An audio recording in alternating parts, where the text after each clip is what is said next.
Hello students, আমি Nitish sir জ্ঞানজ্যোতি coaching সেন্টারের পক্ষ থেকে তোমাদের প্রত্যেককে জানাই আরও একবার স্বাগত। তো স্টুডেন্টস, আজকে আমি তোমাদের সঙ্গে আলোচনা করব এনইপি 4 ইয়ার আন্ডার গ্র্যাজুয়েট প্রোগ্রামের অধীনস্থ যে সমস্ত ছাত্রছাত্রীরা যারা নর্থ বেঙ্গল ইউনিভার্সিটি আন্ডারে বিভিন্ন কলেজগুলোতে 4th সেমিস্টারে পড়াশোনা করছো, তাদের জন্য আজকের এই ক্লাসটি ভীষণ গুরুত্বপূর্ণ। তার কারণ আজকে আমি তোমাদের সঙ্গে আইডিসি জেন্ডার স্টাডিজ থেকে আজকে একটি মডেল কোশ্চেন পেপার সেট নিয়ে আলোচনা করব, এবং এই ক্লাসটার পরে কিন্তু ইভিনিং টাইমে তোমাদের আরও একটা ক্লাস আসবে, যেখানে আমরা আরও একটা সাজেশন লাস্ট মিনিট সাজেশন হিসাবে কিন্তু দেবো আরও একটা সেটকে। তো তোমরা যারা ফার্স্ট টাইম আমাদের ইউটিউব চ্যানেলে ভিডিওটি দেখছো, তারা অবশ্যই চ্যানেলটিকে সাবস্ক্রাইব করো এবং তোমার ফ্রেন্ডদের সঙ্গে ভিডিওটি শেয়ার করো, যেন প্রত্যেকের কাছে আজকের এই ক্লাসটি পৌঁছে যেতে পারে এবং প্রত্যেকটা ছাত্রছাত্রী আমাদের এই ক্লাসগুলো পেয়ে উপকৃত হতে পারে। তো চলো শুরু করব আজকের ক্লাসটা। ভিডিওটি শুরু করার পূর্বে তোমাদেরকে বলে রাখি, অনলাইনে তোমরা যারা ভাবছো পরবর্তী সেমিস্টার থেকে আমাদের কাছে যুক্ত হবে, তারা অবশ্যই যোগাযোগ করবে আমাদের অফিসিয়াল নাম্বার 7076398606 নাম্বার অথবা 6295916282 নাম্বারে। চলো শুরু করব আজকের ক্লাসটি। জেন্ডার শব্দটি মূলত একটি সামাজিক ধারণা, ডিটেলসটা বলা আছে, তোমরা একটু করে দেখে নেবে ব্যাখ্যা। যেহেতু অনেকগুলো আইডিসি সাবজেক্ট রয়েছে এবং প্রত্যেকটা সাবজেক্টই আমাকে আলোচনা করতে হবে, সেহেতু অল্পের মধ্যে দিয়ে কিন্তু আমি প্রত্যেকটা বিষয়ে আলোচনা করে ফেলবো। সেক্স বলতে মূলত কি বোঝায়? জৈবিক ও শারীরিক পার্থক্যকে কিন্তু বুঝিয়ে থাকে। নেক্সট বলছে পেট্রিয়ার্কি বা পিতৃতন্ত্র শব্দের আক্ষরিক অর্থ কি হবে? পিতার শাসন বা পুরুষের আধিপত্য। জেন্ডার স্টাডিজের প্রধান লক্ষ্য কি? জেন্ডার বৈষম্য দূর করে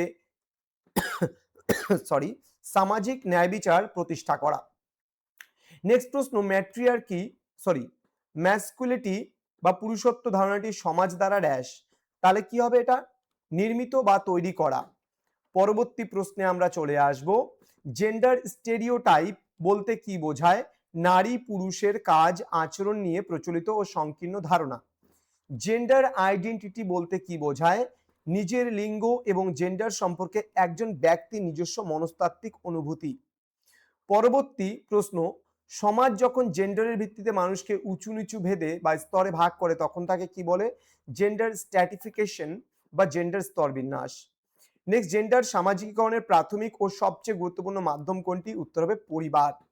পরবর্তী প্রশ্ন, শৈশব থেকেই ছেলে শিশুকে নীল পোশাক বা খেলনা বন্দুক এবং মেয়ে শিশুকে গোলাপি পোশাক বা পুতুল দেওয়া কিসের উদাহরণ? এটা হবে জেন্ডার সামাজিকীকরণ। পরবর্তী প্রশ্ন, জেন্ডার ধারণা বা লিঙ্গের ধারণা গঠনে গণমাধ্যম বা মিডিয়ার ভূমিকা কি? এটি বিজ্ঞাপনে বা সিনেমায় জেন্ডার স্টেরিওটাইপ তৈরি বা প্রচার করতে পারে। পরবর্তী প্রশ্ন, বিদ্যালয় কিভাবে জেন্ডার সামাজিকীকরণে ভূমিকা নেয়? এটা উত্তরে পাঠ্যপুস্তকের ছবি, শিক্ষকের আচরণ এবং লুকানো পাঠ্যক্রমের মাধ্যমে।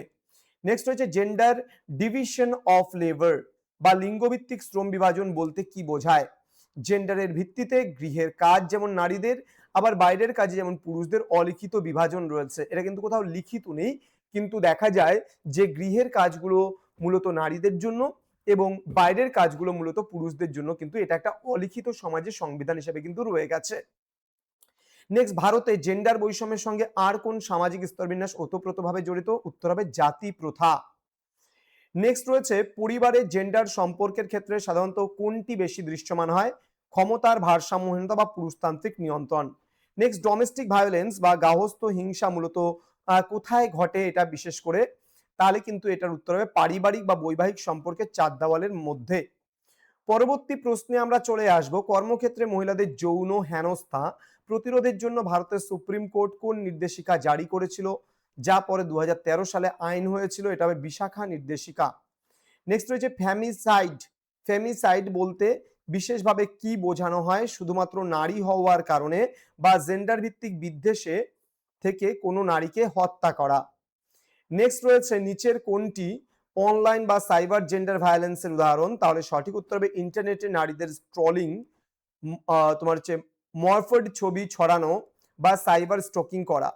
নেক্সট, অনার কিলিং বলতে কি বোঝানো হয় বা সাধারণত কেন করা হয়? পরিবারের তথাকথিত জাতিগত ও সামাজিক মর্যাদা ভঙ্গের অপরাধে। নেক্সট রয়েছে রিপ্রোডাক্টিভ অ্যাবিউজ বা প্রজননগত নির্যাতন বলতে কি বোঝায়? কোনো মহিলার গর্ভধারণ, গর্ভপাত এবং জন্ম নিরোধক ব্যবহারের স্বাধীনতায় জোরপূর্বক হস্তক্ষেপ করা। পরবর্তী প্রশ্ন, ভারতীয় সংবিধানের কোন আর্টিকেলে আইনের চোখে সমতার কথা বলা হয়েছে? Article number 14। নেক্সট রয়েছে, সংবিধানের কোন অনুচ্ছেদ রাষ্ট্রকে নারী ও শিশুদের কল্যাণে বিশেষ ইতিবাচক ব্যবস্থা বা প্রতিরোধমূলক বা প্রতিরক্ষামূলক বৈষম্যের অধিকার দেয়? সঠিক উত্তর হবে অনুচ্ছেদ 15(3)। নেক্সট, সরকার চাকরির ক্ষেত্রে সকল নাগরিকের জন্য সমান সুযোগের কথা বলা হয়েছে কোন আর্টিকেলে? Article number 16। হিন্দু বিবাহ আইন কত সালে পাশ হয়েছিল? 1955 সালে হবে। নেক্সট রয়েছে, বিশেষ বিবাহ আইন বা স্পেশাল ম্যারেজ অ্যাক্ট কত সালে প্রণীত হয়েছিল? উত্তর হবে 1954 সালে। নেক্সট, বাল্যবিবাহ প্রতিরোধ আইন ভারতে কত সালে পাশ হয়েছিল? 2006 সালে। নেক্সট রয়েছে, সমান পারিশ্রমিক আইন বা ইকুয়াল রেমুনারেশন অ্যাক্ট কত সালে আইন এটা চালু হয়েছিল? 1976 সালে। নেক্সট, পক্সো অ্যাক্ট আইনের মূল লক্ষ্য কি? এটা হবে শিশুদের যৌন নির্যাতন এবং অপরাধ থেকে কঠোর আইনি সুরক্ষা দেওয়া। নেক্সট, পোসো তোমার অ্যাক্ট কর্মক্ষেত্রে নারীদের যৌন হেনস্থা প্রতিরোধ বা প্রতিকার আইন কত সালে পাশ হয়েছিল? 2013 সালে। পরবর্তী প্রশ্ন, বর্তমান আইন অনুযায়ী ভারতে বিবাহযোগ্য ন্যূনতম ছেলের বয়স এবং মেয়েদের জন্য যথাক্রমে কত রয়েছে? ছেলেদের জন্য রয়েছে 21 বছর এবং মেয়েদের জন্য রয়েছে 18 বছর। নেক্সট, ভারতের সংবিধানের কত নম্বর ধারায় কোন কোন কোন ভিত্তিতে বৈষম্য নিষিদ্ধ করা হয়েছে? এটা ধর্ম, মূল বংশ, জাতি, লিঙ্গ এবং জন্মস্থান। বৈবাহিক ধর্ষণ বা ম্যারিটাল রেপ বলতে কি বোঝানো হয়? স্ত্রীর সম্মতি বা ইচ্ছা ছাড়াই স্বামীর দ্বারা জোরপূর্বক যৌন সম্পর্ক স্থাপন, এটাও কিন্তু বলা হয় এ টাইপ অফ রেপ, যেটাকে বৈবাহিক ধর্ষণ। সাপোজ কোনো মেয়ের ইচ্ছে নেই কিন্তু তার স্বামী যদি তার সঙ্গে যৌন সম্পর্ক করতে চায় স্থাপন, যদি তার ইচ্ছার বিরুদ্ধে, তাহলে কিন্তু তাকেও কিন্তু এক ধরনের ধর্ষণ বলা হয়, যেটাকে বৈবাহিক ধর্ষণ বা ম্যারিটাল রেপ কিন্তু বলা হয়। নেক্সট, অ্যাসিড আক্রমণ ভারতের দণ্ডবিধির বা আইপিসি এর কোন ধারায় নির্দিষ্টভাবে অপরাধ হিসাবে গণ্য হয়েছে? তাহলে সঠিক উত্তর হবে ধারা 326 এ এবং 326 বি, অর্থাৎ আর্টিকেল নাম্বার 326 এ এবং article number 326 B. Next, human trafficking বা মানব পাচার প্রতিরোধে সংবিধানের কোন মৌলিক অধিকারে নিষেধাজ্ঞা জারি করা হয়েছে? এটা হবে অনুচ্ছেদ নাম্বার 23, যেটা শোষণের বিরুদ্ধে অধিকার, মানব কেনাবেচা কিন্তু করা যাবে না। নেক্সট, নিচের কোনটি জেন্ডার বৈষম্যের সরাসরি উদাহরণ হিসেবে রয়েছে? তাহলে খ নম্বর অপশনটা সঠিক হবে, একই যোগ্যতা থাকা সত্ত্বেও মেয়েদের তুলনায় ছেলেদের বেশি বেতন বা চাকরিতে অগ্রাধিকার দেওয়া। নেক্সট প্রশ্ন, জেন্ডার স্টাডিজের আলোচনার প্রধান ক্ষেত্র বা পরিধি কোনটি? সঠিক উত্তর হবে ওপরের সবগুলি ঠিক, অর্থাৎ যেটা বলছে ক নম্বর, খ নম্বর, গ নম্বর তিনটাই কিন্তু সঠিক হবে। নেক্সট, জেন্ডার সমতা কেন একটি সমাজের টেকসই উন্নয়নের জন্য জরুরি?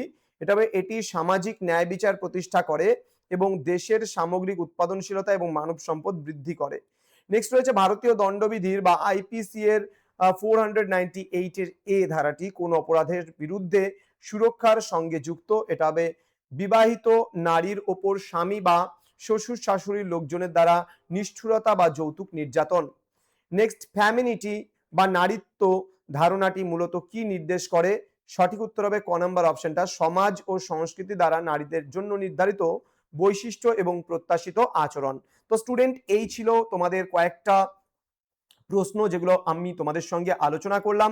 যারা এখনো আমাদের চ্যানেলটিকে সাবস্ক্রাইব করোনি তারা অবশ্যই চ্যানেলটিকে সাবস্ক্রাইব করে পাশে থাকা বেল আইকন অল প্রেস করে দেবে, যাতে নেক্সট টাইম থেকে কোনো ভিডিও আপলোড করলে তার নোটিফিকেশনটা তুমি সবার আগে পেতে পারো। দেখা হবে খুব তাড়াতাড়ি তোমাদের সঙ্গে আরো একটা নতুন ক্লাস নিয়ে।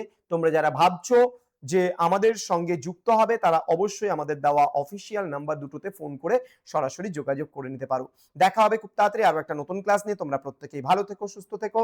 Thank you so much, thanks for watching after all, thank you.